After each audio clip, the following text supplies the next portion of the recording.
Good morning students, कैसे हैं आप सब? मस्त। चलिए, मस्त रहिए, बेहतरीन रहिए और बेहतरीन तरीके से पढ़ाई भी करते रहिए, क्योंकि पढ़ाई बहुत जरूरी है। देखिए, अब तक हम फिजिक्स की क्लास ले रहे थे, बीच में एक दो दिन बंक हो गई। हुआ क्या था कि किसी विशेष काम की वजह से आउट ऑफ टाउन जाना पड़ा था। गए तो थोड़ी सी क्लासेज में परेशानी आप लोगों को भी हुई है, उसके लिए क्षमा चाहेंगे। लेकिन आज से हम अपनी क्लास मैथ और फिजिक्स दोनों की कंटिन्यू करेंगे, ठीक है? और जल्दी से जल्दी अपना सिलेबस खत्म करा के उसके बाद में हम सोच रहे हैं कि बीच बीच में एक दो मॉडल पेपर और लेके आए, क्योंकि जब तक आप लोग मॉडल पेपर नहीं करेंगे तब तक आप लोगों को ये नहीं पता होगा कि आपके अंदर कितनी क्षमता है। क्षमता तो है, नो डाउट, इसमें कोई दोहराई नहीं है कि क्षमता तो है, लेकिन हमें उस क्षमता को उभारना भी है, ठीक है? तो आज से हम कंटिन्यू मैथ और फिजिक्स स्टार्ट कर रहे हैं। इसी क्रम में आगे बढ़ते हुए हमने लास्ट क्लास में अपना देखा था कि प्रकाश के अपवर्तन को हमने देखा था। क्या देखा था? प्रकाश का अपवर्तन, रिफ्रैक्शन ऑफ लाइट। जब प्रकाश के अपवर्तन की बात हम लोग कर रहे थे तो हमने देखा था कि जब प्रकाश किसी एक माध्यम से दूसरे माध्यम में जाता है तो वह अपने पथ से थोड़ा सा विचलित हो जाता है। जब प्रकाश अपने पथ से थोड़ा सा विचलित हो जाता है तो प्रकाश की यह घटना ही क्या कहलाती है? प्रकाश का अपवर्तन कहलाती है। क्लियर है दूसरी बात? उसके बाद में हमने देखा था उसके बाद में हमने देखा था अपवर्तन के नियम, और अपवर्तन के दो नियम पढ़े थे हमने। पहला नियम था अपना कि आपतित किरण, अपवर्तित किरण तथा अविलंब तीनों एक ही तल में होते हैं। दूसरा नियम हमने देखा था, जिस नियम को हम क्या बोलते थे? स्नेल का नियम भी बोलते थे। मोस्ट इंपोर्टेंट है स्नेल का नियम, बोर्ड पेपर में बार बार रिपीट होता है। या तो स्नेल का नियम डायरेक्टली होगा या फिर अपवर्तन वगैरह पे क्वेश्चन पूछता ही पूछता है। तो द मोस्ट इंपोर्टेंट आप कह सकते हैं स्नेल का नियम। स्नेल के नियम में क्या था? स्नेल का नियम कहता था कि आपतित कोण की जा, आपतन मतलब आने वाली, आपतन कोण की जा तथा अपवर्तन कोण की जा का अनुपात एक स्थिरांक होता है। तो यहां तक लास्ट क्लास में हमने पढ़ लिया था। इससे आगे जब हमने देखा, देखिए स्नेल का नियम क्या आया था? स्नेल का नियम आया था कि sine i upon sine r is equal to 1/2। ये क्या था अपने पास? स्नेल का नियम था। जब स्नेल का नियम हमने ये देख लिया तो आगे हम जो पढ़ने वाले हैं उसके लिए समझे। देखिए, अब होता क्या है, हम लोगों में कंफ्यूजन कहां पैदा होती है? कंफ्यूजन होती है कि सर जी कब प्रकाशित किरण अविलंब से दूर हटेगी और कब प्रकाशित किरण अविलंब की ओर आएगी। भाई इस बात का भी तो हमें पता होना चाहिए कि प्रकाशित किरण कब अविलंब से दूर हट रही है और कब अविलंब के पास आ रही है। तो इसके लिए हम दो केस बनाते हैं। दो केस कैसे कैसे? दो केस ऐसे ऐसे हो जाएगा कि मान लो जो प्रकाशित किरण आ रही है वो एक बार सघन माध्यम से आए, विरल माध्यम में, एक बार क्या हो, विरल माध्यम से आए सघन माध्यम में। भाई दो ही कंडीशन तो होंगी, माध्यम दो होते हैं, एक तो सघन और दूसरा विरल। तो यही कंडीशन हमें देखनी है सॉरी, यही कंडीशन हमें देखनी है कि प्रकाशित किरण विरल से सघन में आएगी तो क्या होगा और सघन से विरल में जाएगी तो क्या होगा। क्लियर है दूसरी बात? चलिए अगला अपना जो नियम है उसमें हम कर लेते हैं स्नेल के नियम के केस। तो मैं बात कर रहा हूं केस फर्स्ट की। केस फर्स्ट, केस फर्स्ट है अपने पास कि जब प्रकाशित किरण विरल माध्यम से सघन माध्यम में जाएगी। मैं कह रहा हूं यदि यदि प्रकाशित किरण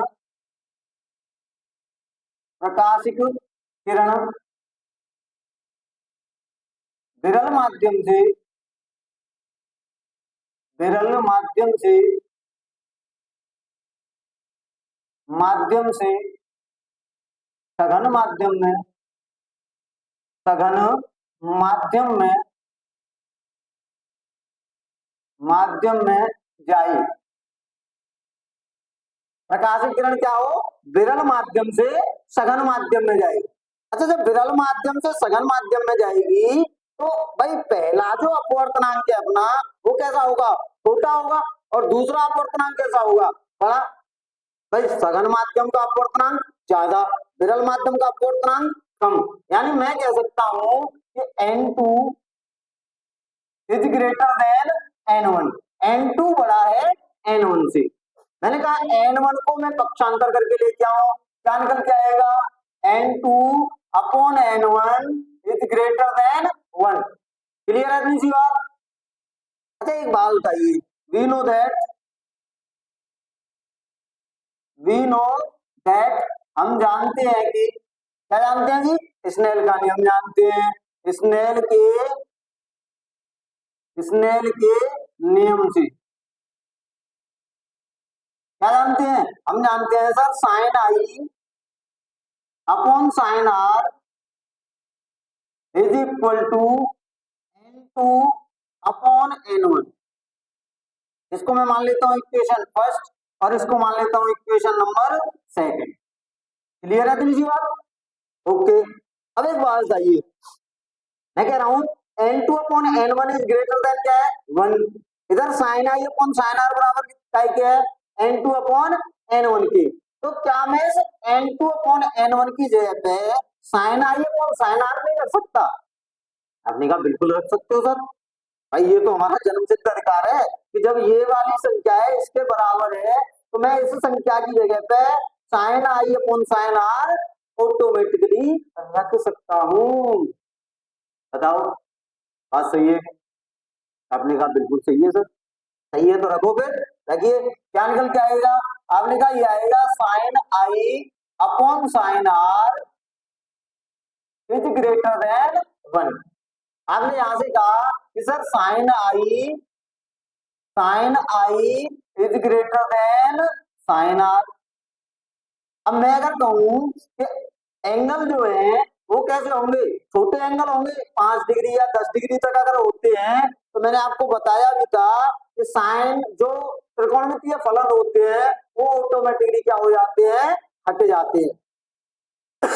यहां से अगर मैं देखूं क्या निकल के आएगा, ये आएगा आई इज ग्रेटर देन आर।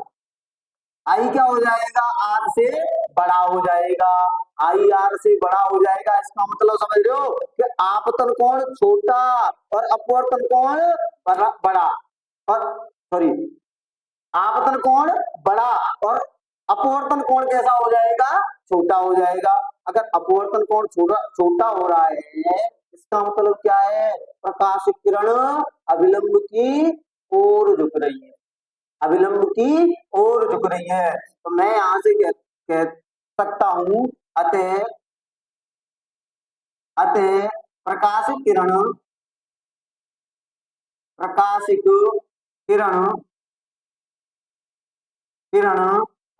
की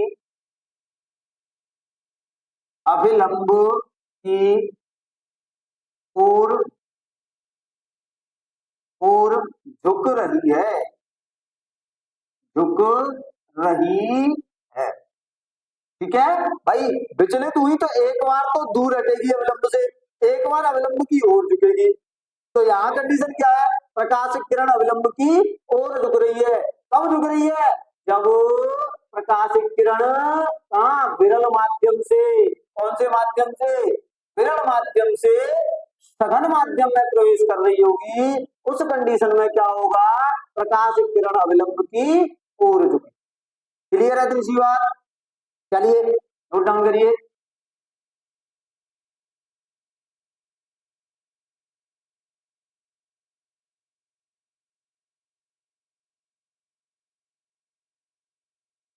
हो गया? नोट डाउन का मतलब स्क्रीनशॉट होता है, छापने मत लगे जाया करो। ये सर जी तो साइड को खड़े हैं, लाओ छाप ही लेते हैं, स्क्रीनशॉट मार लिया करो। और जल्दी छापने की अगर क्षमता हो आप लोगों की तो आप छाप भी सकते हैं। वैसे नोट्स आपको बनाने हैं खुद ही, क्योंकि नोट्स नहीं बनाओगे तो काम नहीं चलेगा, बाद में परेशानी होगी। ठीक है, अपने फायदे के लिए ही आपको क्या करने हैं, नोट्स बनाने हैं, स्वयं के नोट्स। क्लियर है? मैं चाहूं तो आप लोगों को यहाँ से पीडीएफ भी अवेलेबल करवा सकता हूँ, परंतु इतनी मैं कहाँ कहाँ करूंगा या फिर कैसे उन चीजों को करेंगे। दूसरी बात, वो मेरे नोट्स होंगे जो कि आप अपने हाथ से जब बनाओगे तो उसमें फायदा आप लोगों को होगा, क्योंकि लिखते समय पे बहुत सारी चीजें आपको क्या हो जाएंगी, याद हो जाएंगी। ठीक है, तो इसीलिए पहले जब मैं समझाता हूँ उस समय पहले समझिए, देखते रहिए, समझते रहिए। मैं साइड को हटता हूँ, उतने टाइम में आप आराम से स्क्रीनशॉट ले सकते हैं। स्क्रीनशॉट लेने के बाद में आप क्या करें, उसको अपनी कॉपी में अपने हाथों से लिखना है, यानी कि नोट्स बनाने। क्लियर है इतनी सी बात? चलिए, मैं बात कर रहा हूं केस सेकंड की। केस सेकंड क्या है भाई? अब की बार विरल से सघन में प्रवेश कराई थी, इस बार मैं कह रहा हूं कि जब प्रकाशिक किरण जब प्रकाशिक किरण किरण सघन माध्यम से विरल माध्यम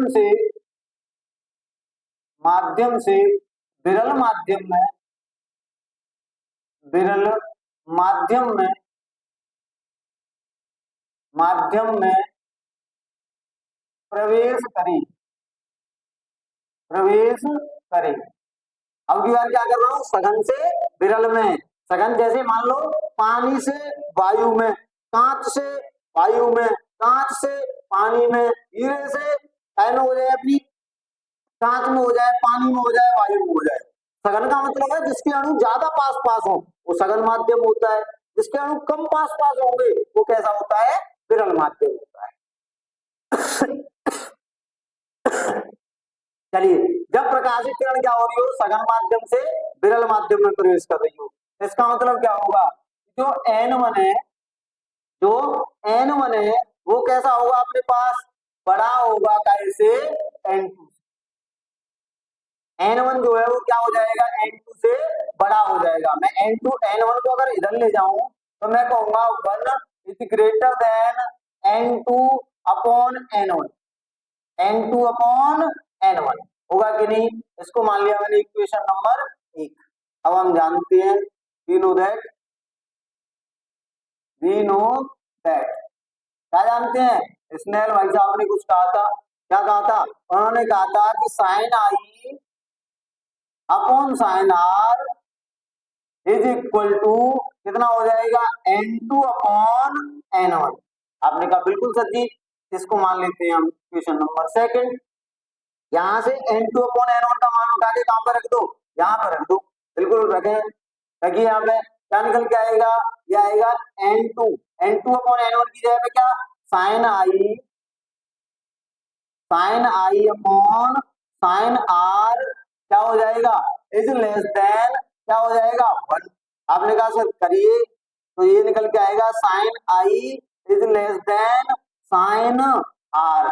आपने कहा सर साइन को हटा दो, तो बिल्कुल हटाओ था। तो आपने कहा कि आई इज लेस देन आर। आपतन कोण अब की बार कैसा है, छोटा है। अपवर्तन कोण कैसा है, बड़ा है। अपवर्तन कोण बड़ा है, सॉरी, अपवर्तन कोण अगर बड़ा है इसका मतलब क्या है, प्रकाशिक किरण अविलंब से दूर हट रही है। मैं कहूंगा अतः प्रकाशिक किरण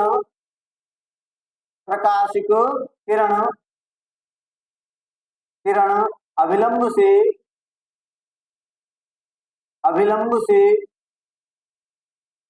दूर हटती है। ऐसी कंडीशन में क्या होता है, प्रकाशिक किरण अविलंब से दूर हटती है। क्लियर है इतनी सी बात? चलिए, अब देखिए मेरी बात सुने।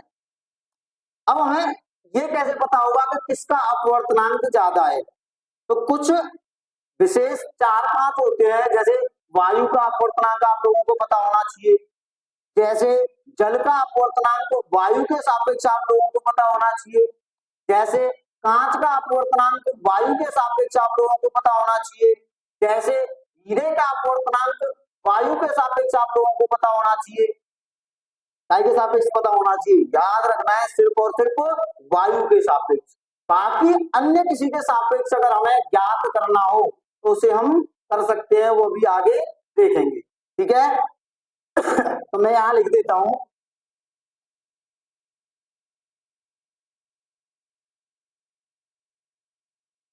कुछ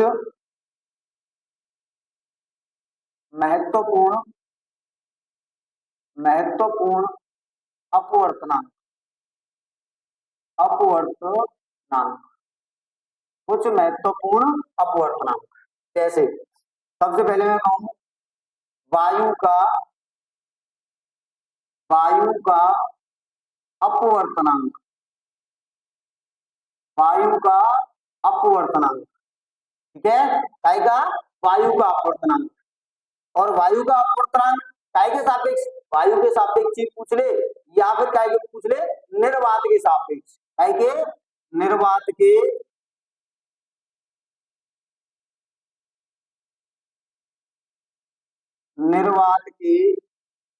सापेक्ष। याद रखेंगे इसका अपवर्तनांक जो होता है वो कितना होता है बेटा जी, इसका अपवर्तनांक होता है अपना, इसका अपवर्तनांक होता है 1। सही नहीं आ रहा, चलिए कलर चेंज कर लें, चलिए। तो इसका अपवर्तनांक कितना होता है, 1 होता है, ठीक है। वायु का अपवर्तनांक निर्वात के सापेक्ष कितना होता है अपना, 1 होता है। चलिए अगला मैं कह रहा हूं, मैं कह दूं जल का अपवर्तनांक, जल का अपवर्तनांक काय के सापेक्ष, वायु के सापेक्ष, वायु या निर्वात, वायु के सापेक्ष, ठीक है। इसे कहेंगे एन ऑफ काय का, water with respect to air, n of water with respect to air, ठीक है, वायु के सापेक्ष।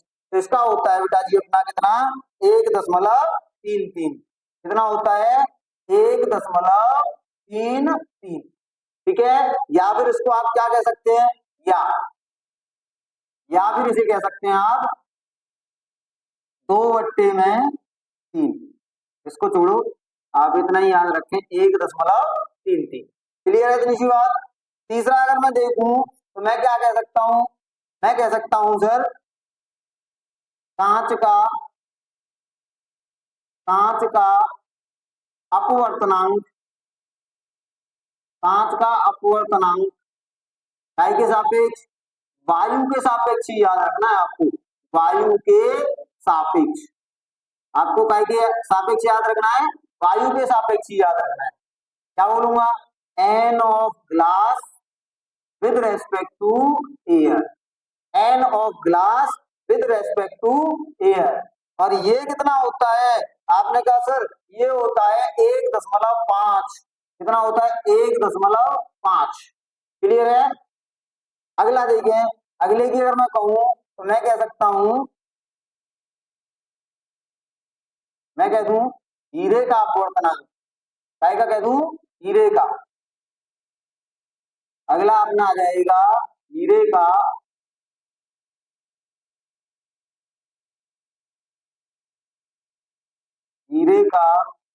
अपवर्तनांक, अपवर्तनांक काय के सापेक्ष बेटा, वायु के सापेक्ष, वायु के सापेक्ष। और वायु के सापेक्ष हीरे का अपवर्तनांक कितना होता है, तो मैं कहूंगा एन ऑफ, क्या बोलेंगे, the diamond with respect to air. और ये कितना होता है, आपने कहा सर ये तो होता है कितना, 2.51, कितना होता है, 2.51। तो ये 4 अपवर्तनांक आपको याद रखने हैं, बाकी के याद हो जाएंगे भाई, सीधी सी बात है। मान लो आज से पूछ रहे कांच का अपवर्तनांक जल के सापेक्ष कितना होगा, हीरे का अपवर्तनांक कांच के सापेक्ष कितना होगा, तो उन्हें निकालने के लिए तो आपके पास तरीका होता है, क्लियर है इतनी सी बात। एक बार लो स्क्रीनशॉट।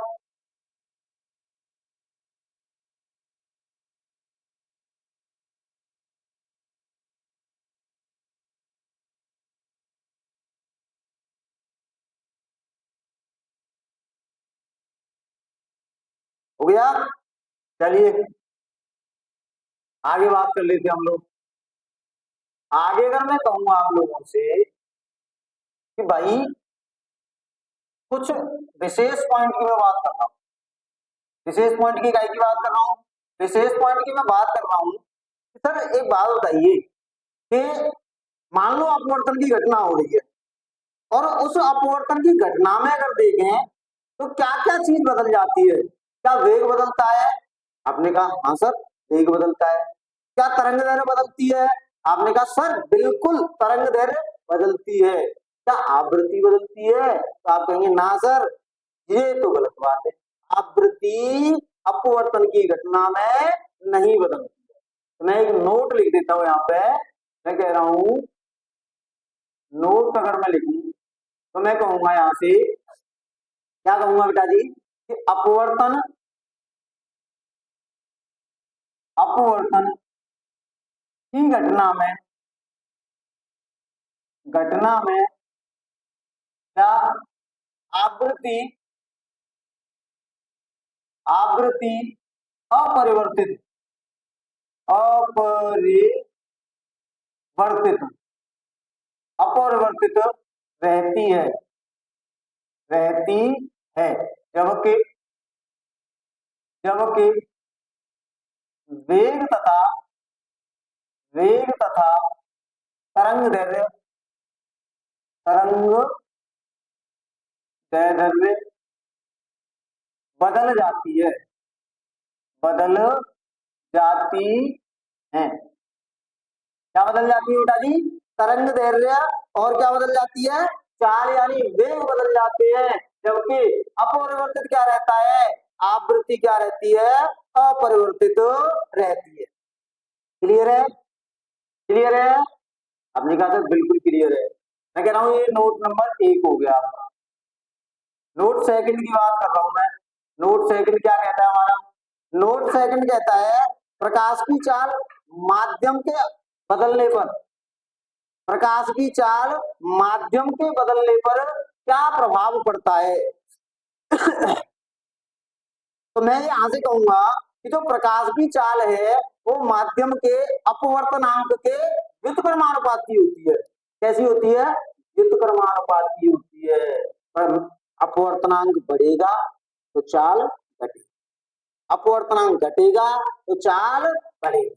मतलब समझ रहे हो कि अगर मैं देखूं कांच में प्रकाश की चाल कम होगी जबकि वायु में प्रकाश की चाल ज्यादा।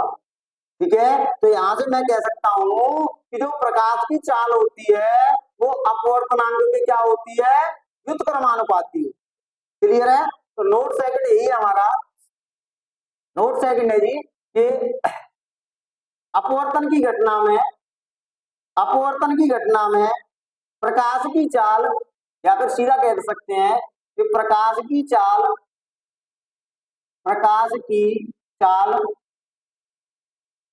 प्रकाश की चाल माध्यम के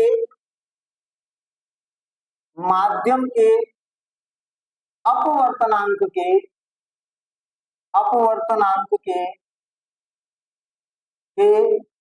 व्युत्क्रमानुपाती व्युत्क्रमानुपाती व्युत्क्रमानुपाती का मतलब है इनवर्सली प्रोपोर्शनल। व्युत्क्रमानुपाती का मतलब क्या होता है? इनवर्सली प्रोपोर्शनल व्युत्क्रमानुपाती होती है, व्युत्क्रमानुपाती होती है। इसका मतलब व्युत्क्रमानुपाती का मतलब क्या होता है? व्युत्क्रमानुपाती का मतलब होता है कि जब एक चीज बढ़ेगी तो दूसरी घटेगी। अगर माध्यम का अपवर्तनांक बढ़ेगा तो चाल घटेगी। क्लियर है इतनी सी बात? तो यहां से अगर मैं देखूं तो मैं कह सकता हूं कि V is inversely proportional to n। भाई जो वेग है, चाल है, वो माध्यम के अपवर्तनांक के क्या है? व्युत्क्रमानुपाती है। तो यहाँ यहीं से अगर मैं देखूं तो V बराबर क्या हो जाएगा? K इंटू में 1/n। प्रोपोर्शनल का चिन्ह जब भी हटाते हैं तो कोई ना कोई नियतांक आता है, और मैंने यहाँ पे नियतांक क्या ले लिया? K ले लिया। तो यहां से अगर मैं देखूं कि V1 बराबर कितना हो जाएगा, आप कहेंगे सर ये हो जाएगा K/N1। मैं कहूं V2 कितना हो जाएगा, आप आपने कहा सर ये हो जाएगा K/N2, हो गया ना। इसको मान लो equation first and that is equation second. Clear है इतनी सी बात? आपने कहा बिल्कुल। मैं कहूं कि समीकरण एक में समीकरण दो से भाग कर दूं, तो मैं कहूं समीकरण एक डिवाइडेड बाई समीकरण दो, क्या निकल के आएगा? ये आएगा sir V1/V2 is equal to K/N1 बट्टे में K/N2। आपने कहा सर K से K को भगाओ, K से K को भगाओ, गया तो N2 कहां पहुंचेगा? ऊपर। ये निकल के आएगा V2/V1 इज इक्वल टू क्या हो जाएगा? आपने कहा सर N2/N1, V2/V1 काय के बराबर हो जाएगा N2/N1 के। मैंने कहा बिल्कुल हो जाएगा। अब देखिए V2 क्या था? माध्यम में प्रकाश की चाल। V1 क्या है? V1 क्या है अपने पास? निर्वात में प्रकाश की चाल। ठीक है, क्लियर है इतनी सी बात? आपने कहा सर बिल्कुल क्लियर है। तो यहां से अगर मैं कहूं तो मैं क्या कह सकता हूं यहां से मैं क्या कह सकता हूं?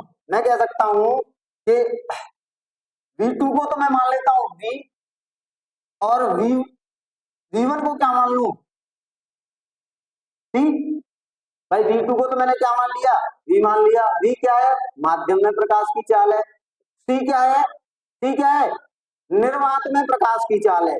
जब निर्वात में प्रकाश की चाल है तो मैं यहां से कह सकता हूं बराबर बराबर कितना हो जाएगा? 1/n।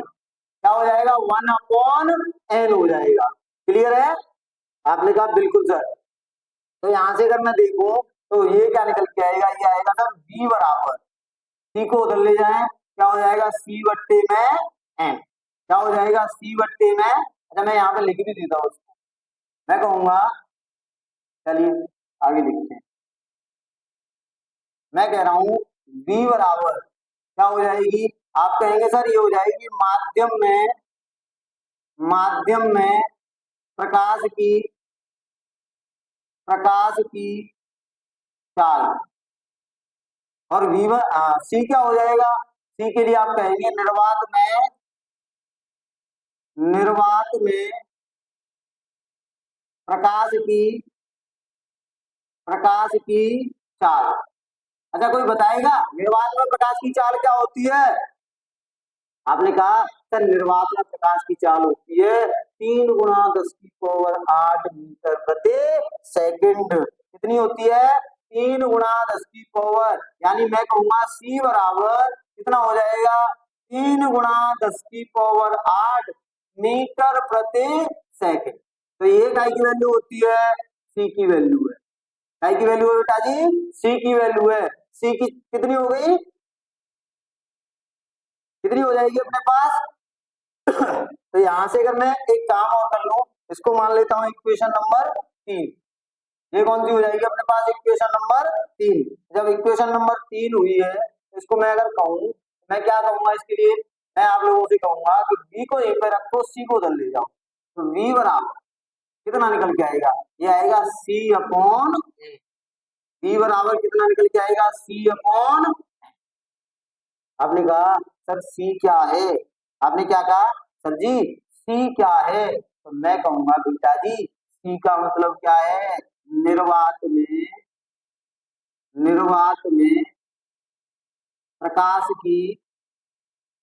प्रकाश की चाल। निर्वात में प्रकाश की चाल। N क्या है? N क्या है? N वो है जिस माध्यम में प्रकाश गमन कर रहा है। तो N कहूंगा माध्यम का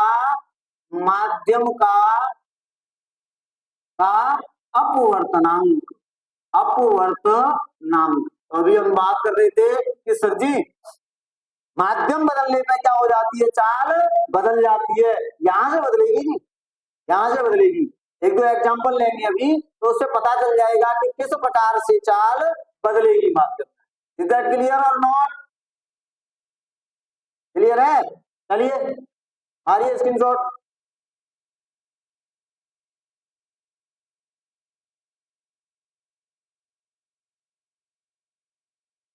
हो गया जी।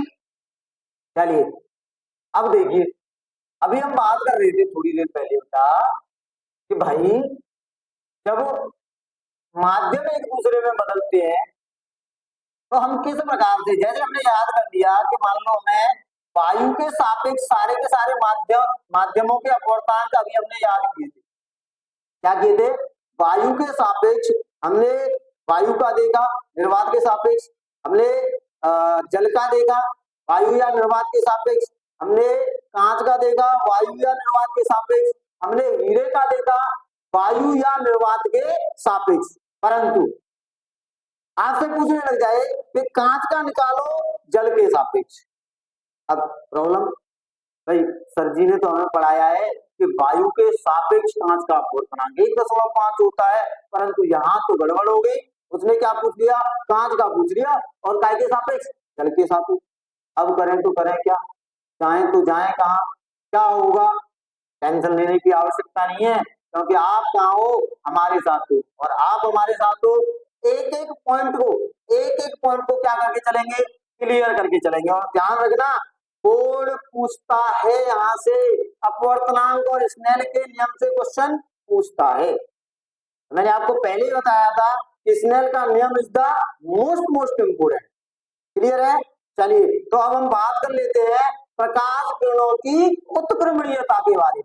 देखिए अगला अपना टॉपिक है प्रकाश किरणों की उत्क्रमणीयता। मैं कह रहा हूं प्रकाश किरणों की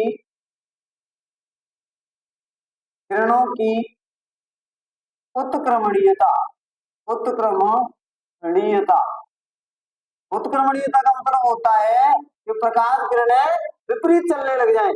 पहले आई फिर वही लौट के आ रही है, तो क्या कंडीशन बन के आएगी?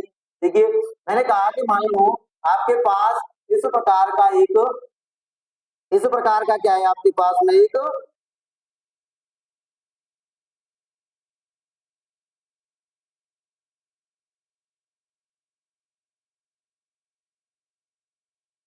इस प्रकार से आपके पास में क्या है, एक कांच का डब्बा है। ठीक है, कांच का क्या है? डब्बा है। अब ये कांच का डब्बा है, इस कांच के डब्बे में क्या हुआ? कोई प्रकाशित किरण इस प्रकार से आई। क्या आई? प्रकाशित किरण आई इस प्रकार से। चलिए ये थोड़ा सही,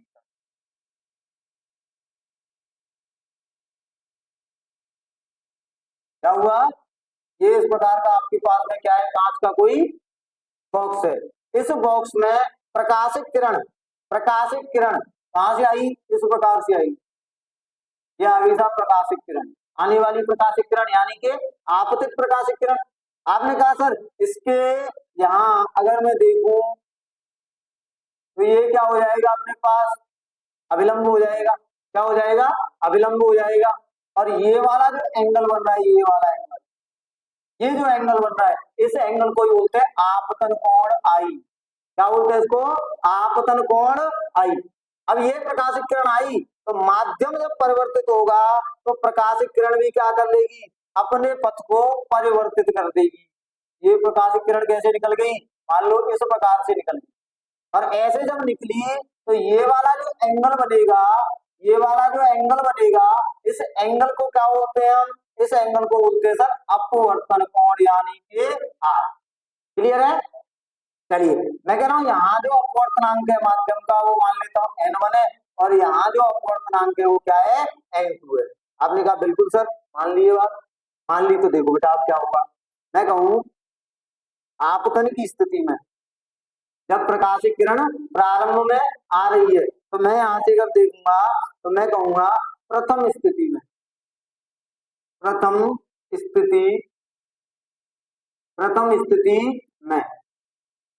में क्या हुआ? ये प्रकाशित किरण आई, क्या लगेगा? स्नेल के नियम से sine i upon sine r बराबर क्या हो जाएगा? आपने कहा सर ये होगा 1n2 या फिर इसी को क्या बोल देते हैं? इसी को बोल देते हैं n2 upon n1 and that is equation. Clear है इतनी सी बात। द्वितीय स्थिति में, द्वितीय सेकंड कंडीशन, द्वितीय स्थिति, द्वितीय स्थिति में सेकंड कंडीशन में क्या होने वाला है देखिए। सेकंड कंडीशन, सेकंड कंडीशन में ये कह रहा हूं, पहली कंडीशन में तो ये है कि प्रकाशिक किरण N1 से N2 माध्यम में आ रही है। द्वितीय कंडीशन में मैं क्या सोच रहा हूं कि अगर ये यहां से यहां जा रही होती तो भाई वही तो उत्क्रमणीयता हो जाएगी। तो यहां से यहां जब जा रही होती तो क्या कंडीशन बन के आएगी देखिए कंडीशन क्या बन के आएगी, ये माध्यम पहला हो गया, ये माध्यम दूसरा हो गया, क्या निकल के आएगा, आप कहेंगे कि सर ये निकल के आएगा अपने पास, ये निकल के आएगा अपने पास sine r upon sine i is equal to, अब 1n2 की जगह पे क्या हो जाएगा 2n1 हो जाएगा, क्या हो जाएगा 2n1, या फिर इसी को मैं क्या बोल सकता हूं, या फिर इसी को मैं क्या बोल सकता हूं, या क्या बन जाएगा n1 अपॉन n2, और ये हो जाएगा समीकरण नंबर 2। क्लियर है इतनी सी बात। मैं एक काम कर लूं, मैं समीकरण 1 और समीकरण 2 का गुणा कर देता हूं, क्या कर दूं, गुणा कर दूं। मैं कहूं समीकरण, समीकरण 1 और 2 से, समीकरण 1 और 2 से, समीकरण 1 और 2 से क्या कंडीशन बन के आएगी, तो आप कहेंगे सर जी गुणा कर दें अगर दोनों का तो क्या निकल के आएगा sine i upon sine r into में, ये हो जाएगा sine r upon sine i is equal to कितना आएगा, ये हो जाएगा सर जी, ये हो जाएगा 1n2 इनटू में क्या हो जाएगा 2n1। आपने कहा सर साइन आई से साइन आई गया, साइन आर से साइन आर गया, कितना बचा, एक बचा, यानी ये बचा 1n2 इनटू में 2n1 इज इक्वल टू कितना बचा, एक बचा, कितना बचा, एक बच गया। यानी कि अगर व्युत्क्रमणीय अपवर्तनांकों का आपस में गुणा किया जाए तो टोटल अपवर्तनांक कितना निकल के आता है, एक निकल के आता है, कितना निकल के आता है जी, एक निकल के आता है। अब मैं यहां से क्या कह दूं, अब मैं यहां से कह रहा हूं कि यदि, अच्छा एक चीज और देख लें, मैं अगर कहूं कि 1n2 बराबर कितना हो जाएगा, ये उधर जाएगा तो हो जाएगा 1 अपॉन 2n1, कितना हो जाएगा 1 अपॉन 2n1। अभी तो मैंने कितने लिए, दो माध्यम, अभी तो कितने लिए, दो माध्यम। जब हम लेंसों की बात कर रहे होंगे आगे तो लेंसों में आप देखेंगे कि इधर अलग माध्यम है, लेंस का अलग माध्यम है, उधर अलग माध्यम, तीन तीन माध्यम हो जाएंगे कि बिल्कुल हो जाएंगे सर।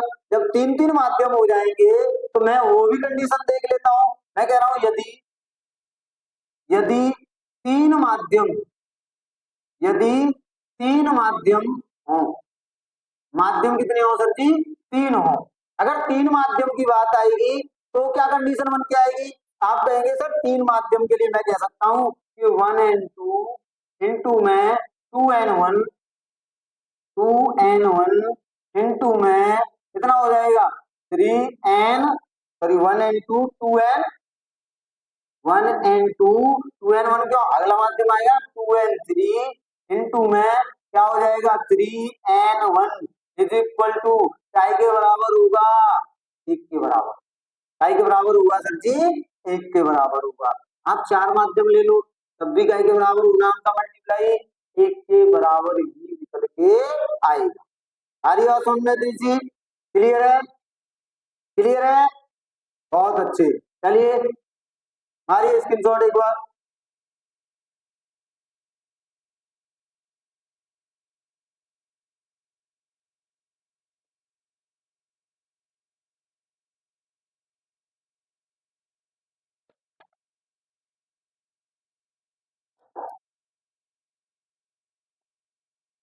हाँ जी बेटा जी हो गया। चलिए अगला पॉइंट, अगला जो पॉइंट है अपना, अगला पॉइंट निकल के आता है क्रिटिकल एंगल, यानी कि क्रांतिक कोण। कौन सा एंगल, क्रिटिकल एंगल यानी कि क्रांतिक कोण। क्या होता है सर जी क्रांतिक कोण, क्रिटिकल एंगल क्या होता है? तो आप कहेंगे कि सर जी ऐसी कंडीशन बनी, देखिए कि प्रकाशित किरण सघन माध्यम से विरल माध्यम में जा रही है और आपतन कोण का मान आप बढ़ाते जा रहे हो।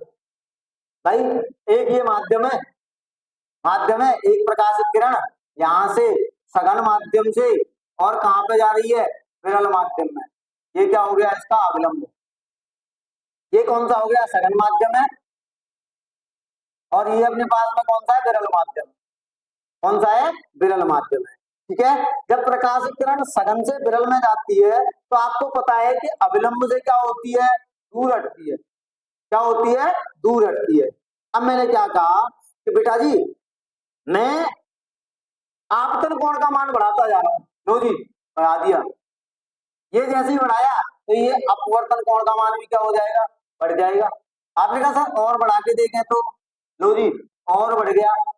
तो जैसे ही और बढ़ाते हैं प्रकाश किरण कैसी हो जाएगी? इस प्रकार से। कैसे हो जाएगी? इस प्रकार से क्या हो जाएगा? इसका आपतन कोण। ठीक है, तो मैं ये कह रहा हूं कि ये वाला जो एंगल है, ये वाला है, ये एंगल ही अपने पास में क्या होता है? क्रांतिक कोण, क्रिटिकल एंगल। क्रांतिक कोण, क्रिटिकल एंगल।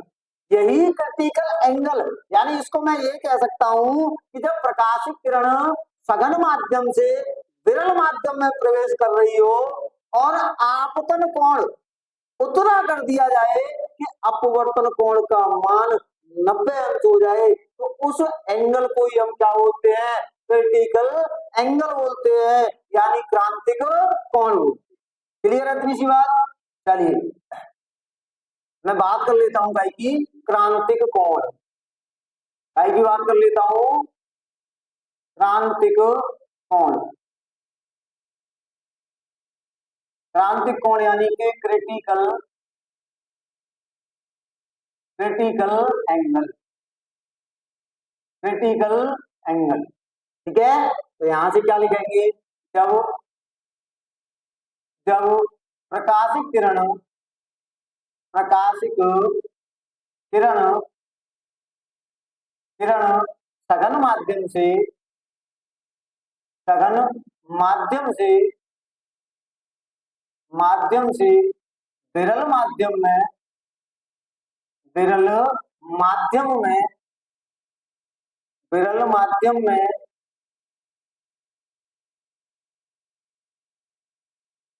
विरल माध्यम में प्रवेश करती है प्रवेश करती है तो तो वह अविलंब से अविलंब से दूर हटती है दूर हटती है दूर हटती है। जब दूर हटती है सर जी हमें क्रांतिक कोण उसी के आधार पर देखना है, तो मैं कहूंगा अतः अतः अतः वह कोण जिस पर अपवर्तन कोण का मान अपवर्तन कोण का मान कोण का मान 90 अंश 90 अंश, यानी अपवर्तन किरण कैसी हो जाए? लंबवत हो जाए। 90 अंश प्राप्त होता है प्राप्त होता है तो वह कोण जिस पर अपवर्तन कोण का मान 90 अंश प्राप्त होता है, तो ऐसा कोण ऐसा आपतन कोण ऐसा आपतन कोण कोण क्या कहलाता है? क्रांतिक कोण कहलाता है। क्रांतिक कोण क्रांतिक कोण कहलाता कहलाता है। और इसे काय से रिप्रेजेंट करते हैं? इसे सी से रिप्रेजेंट करते हैं सर जी।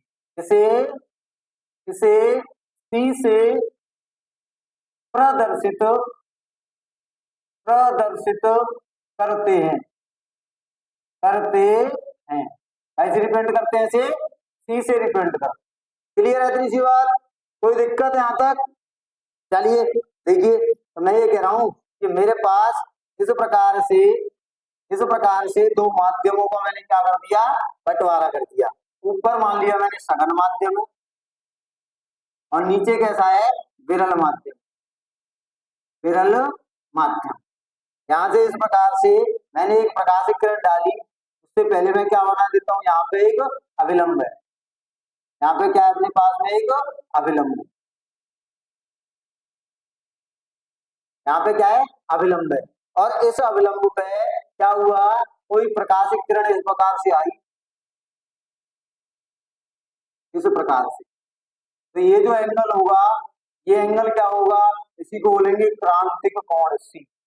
और इस क्रांतिक कोण पे जब हमने देखा तो प्रकाशिक किरण क्या हो गई, प्रकाशिक किरण सब्जी अभिलंब के लंबवत। क्या हो गई, अभिलंब के लंबवत। देखिए इसके साथ में ये वाला जो एंगल है, ये कितना बन रहा है, 90 डिग्री बन रहा है। कितना बन रहा है, 90 अंश बन रहा है। कितना बन रहा है बेटा जी, 90 अंश का एंगल बन रहा है। जब 90 अंश का एंगल बन रहा है तो हम क्या कहेंगे, हम कहेंगे सर जी कि ये वाला जो एंगल है, ये वाला जो एंगल है, इसी एंगल को हम क्या बोलते हैं, क्रांतिक कोण बोलते हैं। मैं कहूं स्नेल के नियम से, स्नेल के नियम से।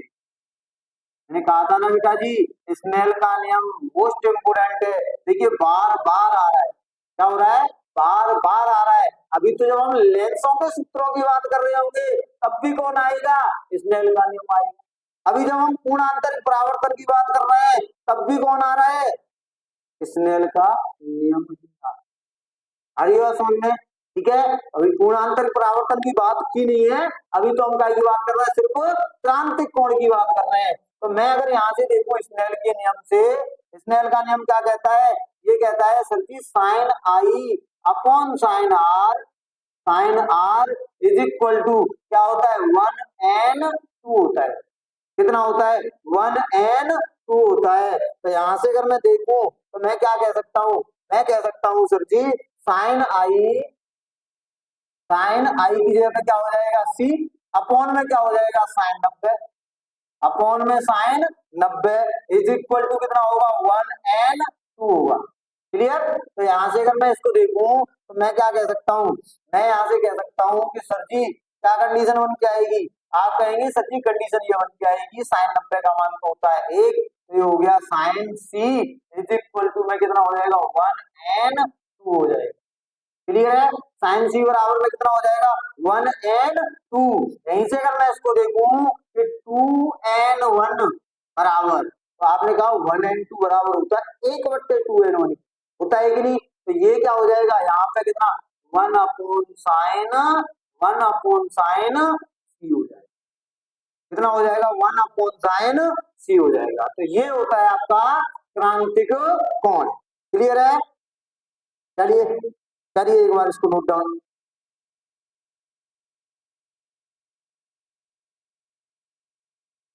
हो गया बेटा जी, हो गया जी, बहुत अच्छी। चलिए आज के लिए, आज के सेशन में इतना ही रखते हैं, कल मिलेंगे। और अब हम डेली रूटीन से अपनी क्लास करेंगे। डेली आपके पास में एक क्लास मैथ की और एक क्लास फिजिक्स की पहुंचेगी। ठीक है, अब तक जो भी परिघटनाएं हुई हैं थोड़ी सी आप ये कह सकते हैं कि कभी बोर्ड का इशू हो गया, कभी दूसरी कोई परेशानी होगी तो उसकी वजह से क्लास नहीं कर पाए, लेकिन आज से आपके पास में डेली मैथ और फिजिक्स की क्लास पहुंचनी ही पहुंचनी। एक चीज है, आपसे हमें कुछ नहीं चाहिए, बस आप क्या करें, क्लास को ज्यादा से ज्यादा लाइक करें, शेयर करें और क्या करें, ज्यादा से ज्यादा सब्सक्राइब करें। क्योंकि उससे क्या होता है, आपका तो कुछ नहीं जाता है, लेकिन हमें उससे क्या होता है, थोड़ा सा मोटिवेशन मिलता है। तो हमें भी तो क्या आवश्यकता होती है ना। तो हमारी जो एनर्जी है वो क्या है, आपकी लाइक, आपका शेयर और आपका सब्सक्राइब। तो चैनल को ज्यादा से ज्यादा लाइक करें, शेयर करें और ज्यादा से ज्यादा क्या करें, सब्सक्राइब करें। धन्यवाद।